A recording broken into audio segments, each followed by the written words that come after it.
contrary to the last round where you have all these proven veterans with really strong quarterbacks on really good offenses, now we move into guys that have some question marks, but are these young, exciting, ascending wide receivers.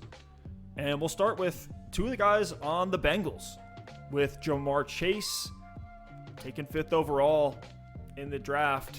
And the Bengals clearly have a plan for Jamar Chase. They want to pair him with his old buddy Joe Burrow, get that connection going again, use him in the red zone, and potentially be the heir apparent to A.J. Green. But Alex, how do you feel about Tee Higgins? Because he's a guy that I see as a perfect wide receiver 2 this year, and a guy that a lot of people are fading because they are scared of Jamar Chase coming in and taking away a bunch of targets.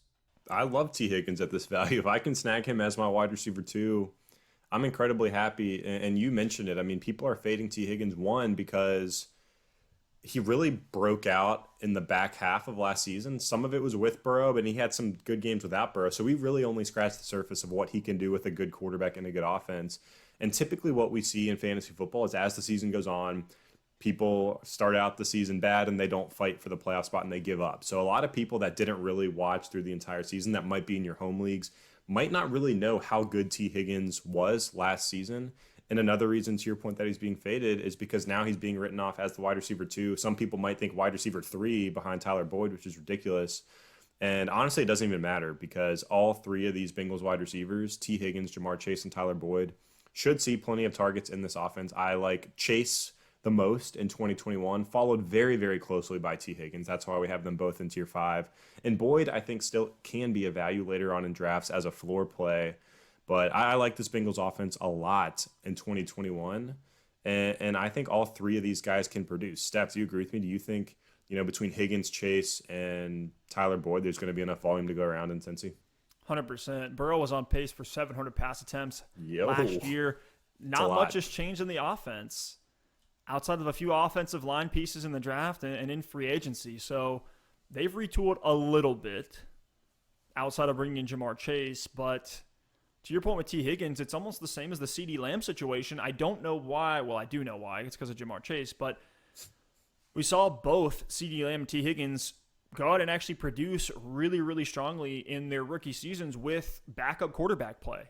And that, to me, is all you need to see to know, is this player worth investing in? Is he good, especially when they're super young with upside to ascend?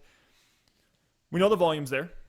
We know that Zach Taylor loves to pass the ball in Cincinnati. Regardless of game script, they were passing the ball a ton. Even in neutral or winning game scripts, they were still passing the ball. Nonetheless, we expect the Bengals defense to still be pretty bad. They brought in a few pieces in the offseason, but they're mostly going to be playing from behind, which is going to be great for this offense, which is shaping up to look like a Dallas Cowboys light with Joe Mixon and 3 strong receivers.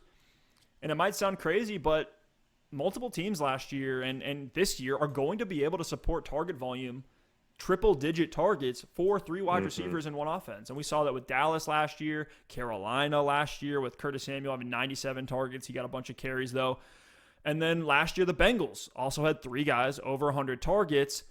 So now, on top of a great situation, regardless of Jamar Chase being there, Higgins has the ability to take that step up after his rookie year. He's shown that he's a good player in his own right. And as a rookie with Joe Burrow, Ryan Finley, and Brandon Allen, he had a very impressive 20% target share, 908 receiving yards, and 6 touchdowns. And now we have A.J. Green leaving this offense, vacating 104 targets. So even if all of those go to Jamar Chase, it's not an indictment on Tee Higgins at all. And even though the Bengals coaching staff has come out and said that he's not, Tee Higgins to me is the A.J. Green replacement. They're both 6'4", 215 pounds, both used in the red zone and deep downfield. And believe it or not, Tee Higgins was 10th in deep targets last season. I was floored to see that considering the quarterback play that they had.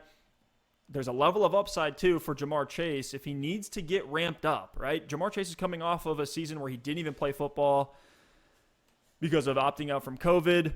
If there's a ramp-up period like there is for a lot of wide receivers that come into the NFL, I know Jamar Chase is this elite special talent, and we all believe him to be exceptional as a player. Tee Higgins, though, could be the clear number 1 for a large part of 2021, if not all of it.